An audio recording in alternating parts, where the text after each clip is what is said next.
Batam, sebuah kota pelabuhan di Kepulauan Riau, sejak lama dikenal sebagai gerbang rezeki bagi banyak anak muda dari berbagai daerah di Indonesia. Ribuan orang merantau setiap tahun bekerja di pabrik elektronik dan kawasan industri dengan harapan bisa mengumpulkan uang, membayar utang, serta membantu keluarga di kampung. Dari deretan rumah kos yang sederhana, banyak kisah lahir. Ada kisah sukses, tetapi juga ada kisah kelam yang tak pernah disangka-sangka. Putri Ayu, seorang gadis berusia 19 tahun, adalah satu dari ribuan pekerja muda di kawasan industri Batu Aji. Setiap hari ia duduk di depan mesin jahit, membiarkan suara berisik yang monoton mengisi telinganya dari pagi hingga malam. Hidupnya tidak pernah gemerlap, namun ia selalu tersenyum ramah pada orang di sekelilingnya. Putri tidak bercita-cita muluk, ia hanya ingin menabung kukup uang agar suatu hari bisa kembali ke Padang, membuka salon kecil dan menjalani kehidupan sederhana yang ia impikan. Tempat dia bersandar hanyalah Rizky Pratama, kakak sekaligus pengganti orang tua sejak ayah dan ibunya meninggal karena kecelakaan lalu lintas beberapa tahun silam. Rizky bekerja sebagai programmer lepas. Sifatnya pendiam, jarang bergaul, lebih suka tenggelam dalam layar laptop. Meski begitu, ia adalah sosok yang penuh tanggung jawab. Rizky menanggung semua kebutuhan Putri, dari makanan hingga biaya berobat, dari nasihat kecil hingga dukungan besar. Di kamar kos sempit mereka biasa makan bersama, menonton acara televisi murahan dan bercakap tentang mimpi yang sederhana. Pada suatu malam, Putri menyampaikan keinginannya untuk berlibur sebentar ke Tanjung Balai Karimun bersama teman-temannya sebelum memasuki jadwal shift malam baru. Rizky semula tidak menganggap itu masalah. Ia berpikir adiknya hanya ingin menghirup udara segar, sekadar menjauh dari rutinitas. Namun perjalanan singkat itu ternyata menjadi titik awal bencana. 2 hari berlalu, Putri tidak kembali. Tidak ada pesan singkat, tidak ada telepon, dan media sosialnya tetap sepi. Rizky awalnya berusaha menenangkan diri, menyangka baterai ponsel Putri habis. Keesokan harinya ia menduga ponselnya rusak. Tetapi ketika hari ketiga tiba, rasa cemasnya berubah menjadi ketakutan yang nyata menekan dadanya seperti genggaman tangan yang tak terlihat. Ia memeriksa kamar Putri dengan teliti. Semua barang tertata rapi, tidak ada tanda-tanda kepergian mendadak. Namun di bawah bantal Rizky menemukan sebuah buku catatan kecil. Di dalamnya ada tulisan rapi mengenai sebuah tawaran kerja kerja ringan, ada tempat tinggal, gaji $2,000, hanya butuh paspor.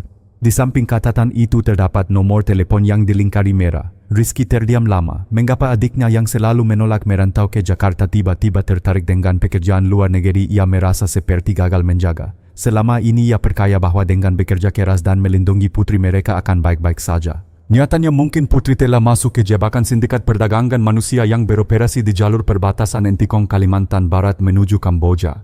Kecurigaan itu makin kuat ketika Rizky menemukan pesan suara terakhir di ponsel. Suara Putri terdengar panik, terbata-bata bercampur bising angin dan langkah kaki kak Rizky. "Mereka bukan orang baik. Jangan cari aku. Selamatkan orang lain." Kalimat itu terputus menyisakan kekosongan yang menakutkan. Sejak saat itu Rizky tidak lagi menjadi seorang programmer biasa. Ia berubah menjadi kakak yang nekat menyusuri kegelapan demi mencari adiknya. Ia tahu melapor ke polisi bisa memakan waktu panjang, sedangkan kelompok itu bekerja seperti organisasi profesional yang mampu menghapus semua jejak hanya dalam hitungan jam. Rizky lalu menciptakan identitas baru. Di Facebook ia memasang foto samar dengan status muram, butuh uang cepat, kerja apa saja asal dibayar tinggi. Ia bergabung dengan grup pencari kerja di luar negeri, terutama yang menawarkan pekerjaan di Kamboja. Dari luar ia terlihat seperti pemuda putus asa yang siap melakukan apapun. Namun setiap kata yang ia tulis, setiap komentar yang ia tinggalkan, semua sudah ia rencanakan dengan hati-hati. Langkah berikutnya adalah menghubungi nomor misterius yang tercatat di buku catatan Putri. Rizky menunggu waktu yang tepat dan akhirnya melakukan panggilan pada pukul 2 dini hari. Dari seberang terdengar suara lelaki berat memperkenalkan diri sebagai abang besar. Ucapannya singkat, dingin dan menusuk. "Kerjaan ini bukan untuk orang penakut. Kalau kuat hanya beberapa bulan sudah bisa lunasi semua utang keluargamu." Tidak ada janji manis, tidak ada iming-iming pekerjaan ringan. Hanya kata-kata lugas yang menyasar keputusan. Rizky sadar bahwa ia baru saja melangkah ke jalan yang penuh risiko. Namun ia juga tahu bahwa ia tidak punya pilihan lain. Demi Putri ia rela menantang maut, memasuki dunia yang belum pernah ia kenal sebelumnya. Malam itu Rizky tidak bisa tidur. Pikiran tentang Putri menghantui setiap detik. Ia tahu panggilan telepon yang baru saja ia lakukan bukan sekadar percakapan iseng. Itu adalah langkah pertama memasuki wilayah penuh jebakan. Untuk pertama kalinya dalam hidup ia merasa dirinya sedang menyamar memainkan peran yang sama sekali asing. Ia bukan lagi Rizky sang programmer yang hanya tahu dunia maya, melainkan seorang kakak yang siap menjadi pion dalam permainan berbahaya. Keesokan harinya ia mulai mengubah jejak digitalnya. Status media sosial dipenuhi dengan keluhan tentang hidup foto-foto muram yang seakan menunjukkan keputusasaan komentar di berbagai grup kerja luar negeri yang menegaskan kesiapannya menerima pekerjaan apapun demi uang. Setiap postingan ia atur dengan teliti, tidak terlalu sering agar tidak mencurigakan, namun cukup konsisten untuk membuat profilnya tampak nyata di mata para perekrut. Bayangkan, beberapa hari kemudian pesan singkat masuk ke akun media sosialnya. Kalau serius hubungi nomor ini. Rizky langsung mengenali nada dingin yang sama seperti suara lelaki di telepon. Tanpa banyak pikir, ia menekan tombol panggil. Suara di seberang terdengar datar penuh wibawa yang dipaksakan. Lelaki itu bertanya dengan cepat siapa namanya, dari mana asalnya, kenapa ingin bekerja di luar negeri.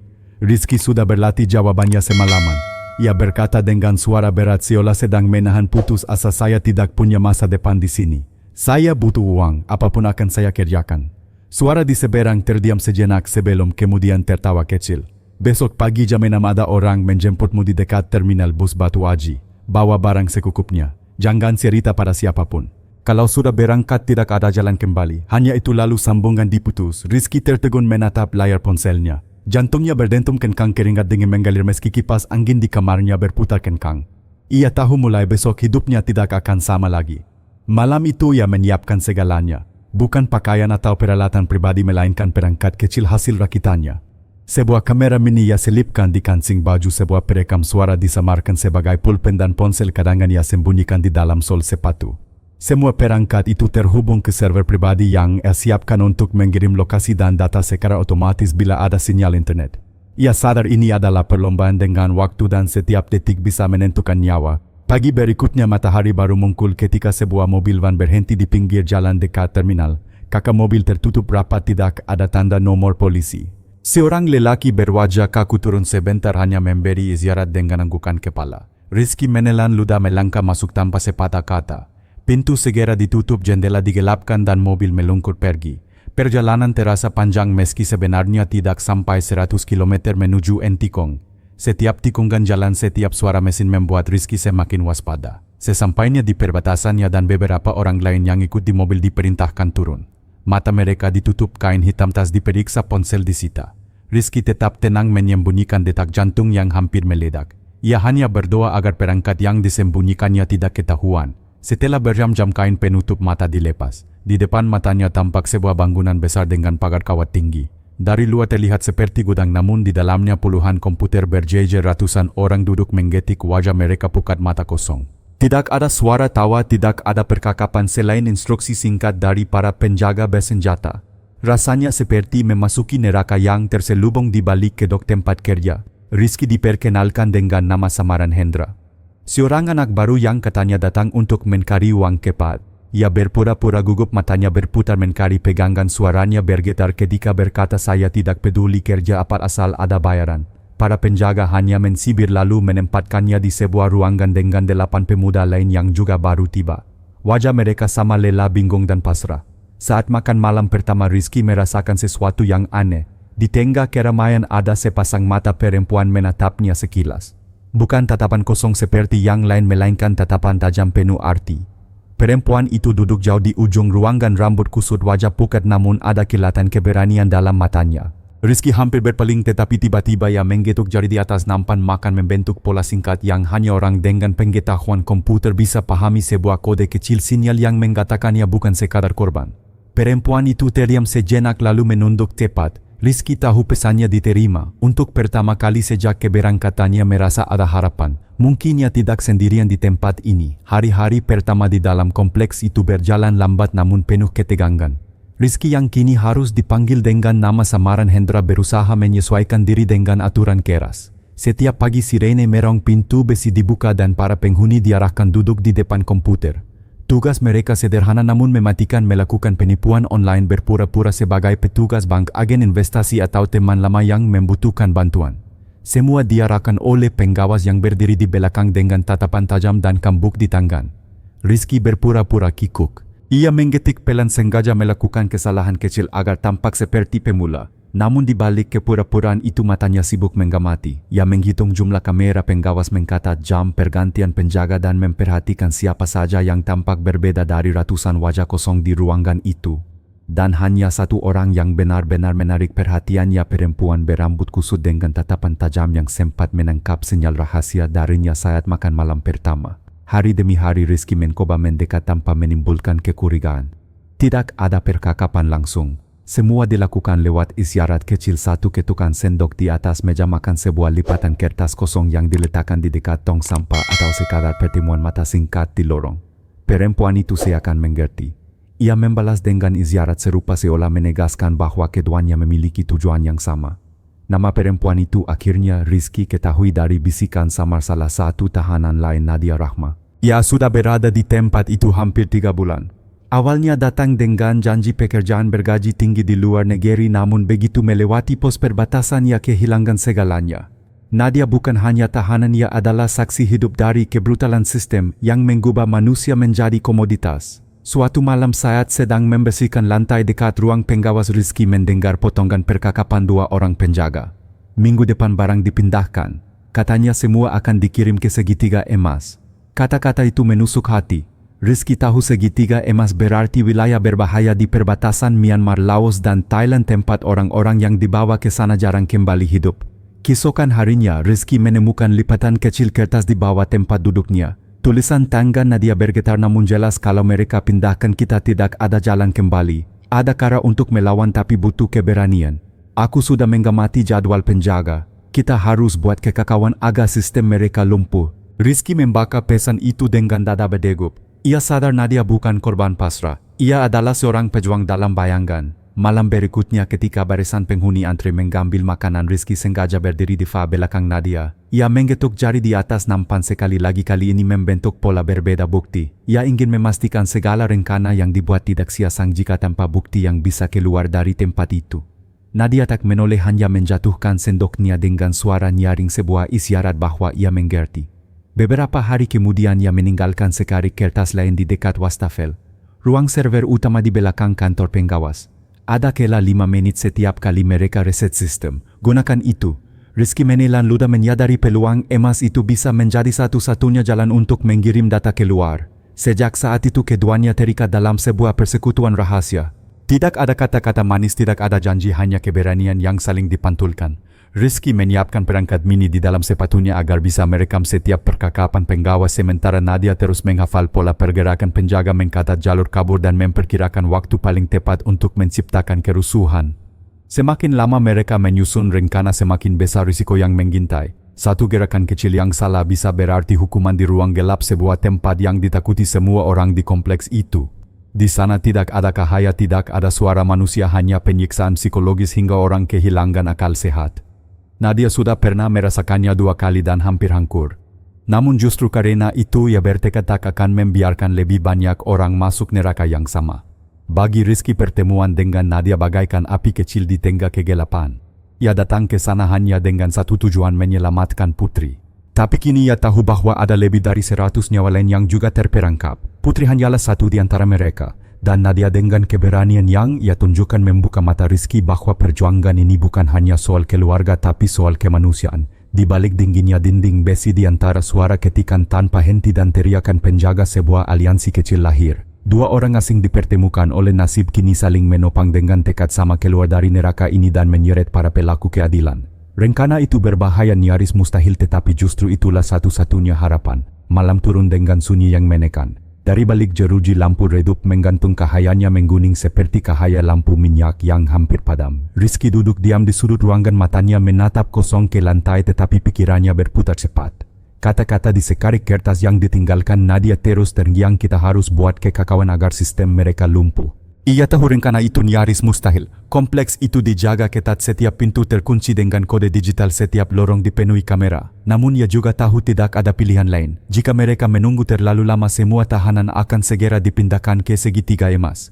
Dan di sana tidak ada yang kembali. Hari-hari berikutnya Rizky dan Nadia mulai menguji batas. Mereka saling bertukar catatan kecil, disembunyikan di tempat-tempat yang tak terduga, di bawah wadah nasi basi, di balik ubin longgar dekat kamar mandi, atau bahkan di dalam sepatu usang yang ditinggalkan di gudang. Isinya singkat dan padat, jadwal penjaga, peta kasar bangunan, serta tanda-tanda kapan listrik sering mati sejenak. Nadia yang sudah berbulan-bulan terperangkap memiliki ingatan tajam. Ia tahu kapan penjaga tertentu suka menggantuk, kapan ada kela 5 menit saat generator cadangan dinyalakan dan kapan suara keras dari ruang mesin bisa menutupi bunyi-bunyi aneh. Semua informasi itu ia berikan pada Rizky dan dari potongan kecil itulah mereka mulai menyusun sebuah skema besar. Rizky dengan keterampilan teknologinya merakit rencana komunikasi. Ia memastikan kamera kecil di kancing bajunya berfungsi. Perekam suara di pulpen tetap menyala dan telepon tersembunyi di sepatunya bisa otomatis mengirim file begitu sistem penggakak sinyal mati. Namun semua itu tidak berarti apa-apa tanpa momen yang tepat. Mereka membutuhkan sebuah ledakan, sebuah kekacauan yang cukup besar untuk membuat seluruh kompleks lumpuh selama beberapa menit. Suatu malam di ruang makan Nadia berjalan melewati Rizky. Tidak ada kontak mata, hanya sebuah bisikan nyaris tak terdengar, "Aku bisa membuat kebakaran kecil di ruang kontrol. Tapi mungkin aku tidak keluar hidup-hidup." Kata-kata itu menusuk seperti belati. Rizky terdiam, sendok di tangannya berhenti di udara. Ia ingin menolak, ingin berkata jangan lakukan itu, tapi ia tahu Nadia sudah menimbang segalanya. Beberapa hari kemudian sebuah momen langka terjadi. Penjaga terlalu sibuk mengawasi kedatangan barang baru sehingga pengawasan agak longgar. Nadia menyelipkan sebuah catatan ke tangan Rizky saat mereka berdiri berdesakan di antrean air. Tulisan di atas kertas singkat namun jelas, 10 malam ruang kontrol, aku akan menyalakan api. Kau siapkan datanya, gunakan waktumu sebaik mungkin. Rizky menggenggam kertas itu sampai kusut. Malam itu ia hampir tidak bisa bernapas. Antara rasa takut kehilangan sekutu satu-satunya dan dorongan untuk menyelamatkan putri, hatinya terbela. Namun akhirnya ia sadar Nadia telah memilih jalannya. Dan tugasnya bukan untuk menghentikan melainkan memastikan pengorbanan itu tidak sia-sia. Sepanjang hari menjelang pukul 10 udara di kompleks terasa semakin berat. Para penjaga tampak gelisah berbisik-bisik tentang sebuah pengiriman besar yang akan datang akhir pekan itu. Tahanan lain semakin murung menyadari sesuatu akan terjadi meski mereka tidak tahu pasti apa. Rizky duduk tenang seolah pasrah, tapi di balik itu tangannya terus meraba-raba sepatu tempat perangkatnya disembunyikan. Ketika malam tiba, langit di luar hitam pekat tanpa bintang. Di dalam kompleks lampu-lampu berkelip lemah menambah suasana mencekam. Tepat pukul 10 sebuah suara ledakan kecil terdengar dari arah ruang kontrol. Dalam hitungan detik api berkobar, asap hitam menyesaki lorong. Sirene merong, penjaga berteriak panik dan suasana berubah menjadi kekacauan total. Rizky bergerak cepat. Ia menekan tombol di sepatunya mengaktifkan perangkat penyiaran otomatis.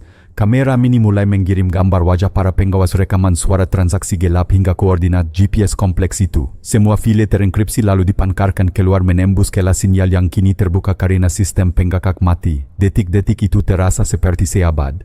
Rizky menunduk pura-pura batuk karena asap sementara matanya menatap pintu ruang kontrol yang dilalap api. Ia tahu Nadia ada di dalam. Tidak ada tanda ia keluar, tidak ada isyarat balasan. Hanya kobaran api yang semakin membesar. Ketika perangkat akhirnya memberi tanda bahwa semua data berhasil terkirim, Rizky hampir roboh karena lega bercampur putus asa. Ia berhasil mengirim bukti ke dunia luar, tapi sekutu yang baru ia temukan mungkin telah hilang selamanya. Asap pekat merayap memenuhi setiap sudut ruangan membuat mata perih dan napas terasa seperti terbakar. Para penjaga berteriak panik, sebagian berlari membawa tong air dan alat pemadam seadanya, sebagian lain justru saling bentak karena kebingungan. Tahanan mulai berdesakan, ada yang nekat mencoba menerobos pintu, ada pula yang hanya membeku ketakutan tidak tahu harus berbuat apa. Dalam hiruk pikuk itu Rizky menunduk menahan batuk, berpura-pura ikut panik seperti yang lain. Keringat dingin mengalir di wajahnya, namun di balik kepura-puraan itu ia sadar inilah titik balik segalanya. Perangkat kecil di dalam sepatunya bergetar pelan, sebuah sinyal yang menegaskan bahwa file telah terkirim keluar. Rizky menutup mata sesaat melepaskan napas panjang. Data wajah para pengawas, rekaman transaksi gelap hingga koordinat lokasi perdagangan manusia kini berada di tangan pihak luar. Itu berarti bukti sudah cukup untuk mengguncang jaringan ini. Namun di tengah rasa lega hatinya remuk berkeping. Nadia, sekutu yang baru ia kenal, perempuan pemberani yang menyalakan api perlawanan, mungkin tidak pernah kembali dari ruang kontrol yang kini terbakar. Ledakan kecil kedua mengguncang bangunan. Lampu padam total, kegelapan menelan semua orang. Suara jeritan bercampur dengan KKPK, dentuman besi jatuh dan batuk serak akibat asap. Para penjaga mencoba mengendalikan situasi, namun semakin lama justru semakin kacau. Dalam gelap itu Rizky meraba-raba matanya mencari sosok yang ia rindukan. Ia tahu putri pasti berada di salah satu sudut ruangan tahanan itu. Ketika penglihatannya mulai terbiasa dengan cahaya remang api, ia melihat tubuh kurus meringkuk di sudut wajah pucat, rambut kusut. Putri, gadis itu gemetar hebat, matanya kosong seakan tidak mengenali dunia. Rizky merangkak mendekat perlahan menyentuh bahunya. Putri tersentak menatap dengan pandangan ragu. Hening sejenak lalu bibirnya bergetar lirik kak Rizky, air mata menyisak di mata Rizky. Ia menahan diri agar tidak menangis keras. Aku di sini Putri. Kita akan keluar. Kalimat sederhana itu bagai cahaya menembus kabut gelap. Putri meraih tangan kakaknya, tubuhnya lemah namun genggamannya kuat seolah takut kehilangan untuk kedua kali. Sementara itu api semakin membesar, asap menyesakkan dada. Para penjaga berteriak, beberapa mulai mundur tak terkendali. Dari luar pagar terdengar suara berbeda, derap kaki kepat, perintah singkat, ritme yang jelas bukan milik penjaga. Rizky menegakkan tubuh, hatinya berdegup. Itu pasti pasukan khusus yang menerima data kirimannya. Pertolongan benar-benar datang. Dalam kekacauan beberapa penjaga berteriak, kunci semua pintu, jangan biarkan satu pun keluar, tetapi teriakan itu tenggelam oleh suara tembakan peringatan. Bayangan hitam bersenjata lengkap menerobos pagar kawat, bergerak cepat dan senyap. 3 regu masuk dari arah berbeda. 1 regu memutus aliran listrik, cadangan regu lain menyergap ruang pengawas, sementara regu ketiga menyebar ke sel-sel tahanan. Rizky memeluk Putri erat, menunduk rendah menunggu saat yang tepat. Beberapa detik kemudian pintu besi ruangannya didobrak keras. Seorang pria berseragam hitam dengan emblem pasukan khusus melangkah masuk, senjatanya terarah mantap. Suaranya tegas sekaligus menenangkan, kami dari unit khusus, kalian aman sekarang. Rizky hampir tak percaya telinganya. Putri terseduh, tubuhnya lunglai ketika 2 tangan kuat menariknya keluar dari ruangan. Rizky berjalan di sampingnya, matanya kabur bukan karena asap melainkan air mata. Mereka berhasil diselamatkan namun di hatinya masih ada ruang kosong Nadia. Ketika api di ruang kontrol mulai dipadamkan, pasukan menemukan satu tubuh hangus terbaring kaku di lantai. Tidak ada yang perlu berkata, semua tahu siapa dia. Seorang prajurit muda mengangkat sekarik kertas kosong yang masih tersisa di dekat jasad itu. Hanya 1 kalimat yang terbakar jelas, aku tidak perlu diselamatkan, cukup pastikan orang lain keluar. Rizky meraih kertas itu, menggenggam erat hingga tangannya bergetar. Tenggorokannya tersekat, tak mampu bersuara. Ia tahu Nadia telah pergi dalam kobaran api, namun pengorbanannya membuka pintu kebebasan bagi ratusan jiwa. Fajar perlahan menyingsing di balik langit timur. Lebih dari 100 tahanan digiring keluar, tubuh mereka kurus, wajah hampa, sebagian hampir pingsan. Ada yang menangis histeris, ada yang berteriak lega, ada pula yang hanya terduduk lemas di tanah tak percaya masih hidup. Suara rantai besi terlepas, pintu-pintu sel terbuka, semuanya bagai lagu kemenangan bagi jiwa-jiwa yang terlalu lama terpenjara. Rizky menggenggam tangan Putri, menuntunnya melangkah keluar dari kegelapan. Ia menatap langit yang mulai memukar, menghirup udara dalam-dalam. Di dalam hatinya ia seakan mendengar suara Nadia berbisik, perjuangan belum selesai tapi kalian sudah bebas. Udara pagi di luar kompleks terasa berbeda, segar sekaligus dingin menusuk. Setelah berbulan-bulan terperangkap dalam kegelapan, para tahanan menatap cahaya matahari dengan mata berkaka-kaka. Beberapa langsung bersujud di tanah, mencium bumi seperti baru dilahirkan kembali. Yang lain hanya terduduk, tubuh mereka terlalu lemah untuk menahan rasa lega. Rizky menggenggam tangan Putri erat-erat, menuntunnya melewati pagar kawat yang kini telah jebol. Di luar, pasukan khusus membentuk barisan mengawal setiap orang keluar. Mereka membagikan air minum, selimut dan kata-kata penghiburan sederhana. Namun meski tubuh terbebas, mata para korban tetap dipenuhi trauma. Wajah pucat, tatapan kosong dan langkah gonte adalah bukti bahwa luka yang tertinggal tidak mudah sembuh. Putri terus menunduk, tubuhnya gemetar di bawah selimut tipis yang diberikan seorang prajurit. Rizky berjongkok di sampingnya, berusaha meyakinkan, kamu aman sekarang, kita pulang. Tapi Putri seakan terjebak di dunia lain, matanya menatap hampa seolah masih mendengar jeritan dari balik tembok besi. Rizky tahu perjalanan untuk menyembuhkan adiknya baru saja dimulai. Beberapa jam kemudian, iring-iringan kendaraan militer membawa para korban ke pusat rehabilitasi di kota terdekat. Gedung itu sederhana tapi di dalamnya penuh dengan tim medis dan psikolog yang siap menyambut. Para dokter segera memeriksa luka fisik, sementara konselor mencatat nama, asal daerah dan kondisi mental masing-masing. Dari lebih 100 korban, sebagian mengalami malnutrisi parah, sebagian lain luka lebam dan hampir semuanya mengalami trauma mendalam. Rizky mendampingi Putri menjalani pemeriksaan. Setiap kali dokter menyentuh tangan atau memanggil namanya, Putri terkejut, tubuhnya kaku seperti hewan yang baru lolos dari jebakan. Rizky hanya bisa menggenggam tangannya, memberi isyarat bahwa ia tidak sendirian. Malam itu ketika Putri akhirnya tertidur di ranjang putih sederhana, Rizky duduk di kursi samping menatap wajahnya yang lelah. Ia merasa bersyukur adiknya masih hidup, tapi rasa kehilangan Nadia kembali menusuk hati. Keesokan paginya seorang perwira pasukan khusus mendatangi Rizky. Wajahnya keras namun tatapannya penuh hormat. Data yang kamu kirimkan sangat penting, katanya. Itu alasan kami bisa bergerak cepat. Tanpa itu mungkin semua orang sudah dipindahkan. Rizky hanya mengangguk, matanya basah. Ia tidak merasa dirinya pahlawan. Baginya pahlawan sejati adalah Nadia yang rela mengorbankan nyawanya. Beberapa hari berlalu berita penyelamatan itu menyebar luas di media. Stasiun televisi menayangkan cuplikan operasi koran memuat foto-foto korban yang diselamatkan. Publik terkejut sekaligus marah menuntut pemerintah menindak tegas jaringan perdagangan manusia lintas negara. Namun Rizky menolak tampil di hadapan kamera. Ia menolak wawancara, menolak semua undangan. Ketika wartawan bertanya siapa yang paling berjasa, ia hanya menjawab singkat, ada seorang perempuan di sana. Tanpa dia kami semua tidak akan keluar. Nama Nadia tidak pernah disebut resmi, tapi bagi Rizky dan Putri ia adalah cahaya yang menyelamatkan. Dalam setiap doa malam Rizky selalu menyebut namanya berharap arwahnya tenang. Putri meski masih diliputi trauma perlahan mulai mengingat kembali momen-momen ketika ada tangan tak terlihat yang melindunginya. Waktu berjalan terapi perlahan membantu Putri berbicara kembali. Ia bercerita terputus-putus tentang hari-hari ia dikurung, tentang ketakutan dan tentang seorang perempuan yang selalu diam-diam mengamati menjaga semua orang Nadia. Setiap kali menyebut namanya matanya memerah, namun itu juga menjadi cara ia belajar bangkit dari kegelapan. Rizky meski kelelahan memutuskan membantu polisi menganalisis data. Keahlian teknologinya menjadi senjata untuk melacak jaringan di balik layar. Puluhan alamat IP, catatan transfer uang dan akun palsu perlahan terungkap. Bukan hanya satu kamp melainkan puluhan titik di berbagai negara. Dan setiap kali menemukan jejak baru Rizky merasa sedang meneruskan perjuangan Nadia. Namun di balik semua itu ada luka pribadi yang tidak bisa ditutup. Setiap malam ketika menutup mata ia masih melihat kobaran api, masih mendengar suara ledakan dan bayangan Nadia menghilang di balik asap. Ia tahu waktu akan menenangkan rasa sakit itu, tapi kenangan tersebut akan selalu terpatri dalam hatinya. Beberapa bulan berlalu sejak operasi penyelamatan itu.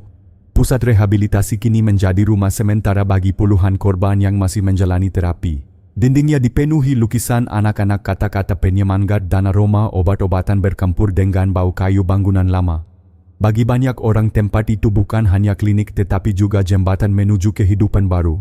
Putri perlahan mulai menemukan kembali suaranya. Pada minggu-minggu awal ia hanya duduk diam, matanya kosong, tubuhnya gemetar setiap kali mendengar suara keras. Namun berkat konselor yang sabar dan keberadaan Rizky di sisinya, ia mulai berani berbicara.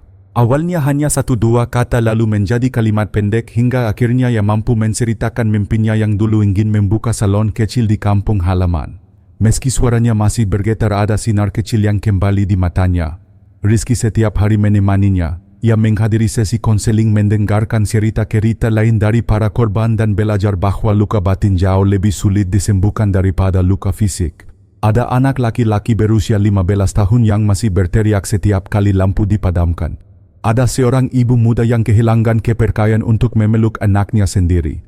Semua kisah itu menangkap dalam hati Rizky, membuatnya semakin yakin bahwa perjuangan Nadia tidak boleh sia-sia. Suatu sore seorang penyidik kepolisian datang menemui Rizky. Di tangannya ada setumpuk berkas, data tambahan dari server yang kamu tembus sudah membuka jalur baru, katanya. Kita berhasil mengidentifikasi jaringan di Thailand dan Filipina. Kami butuh bantuanmu lagi untuk menganalisis pola komunikasi.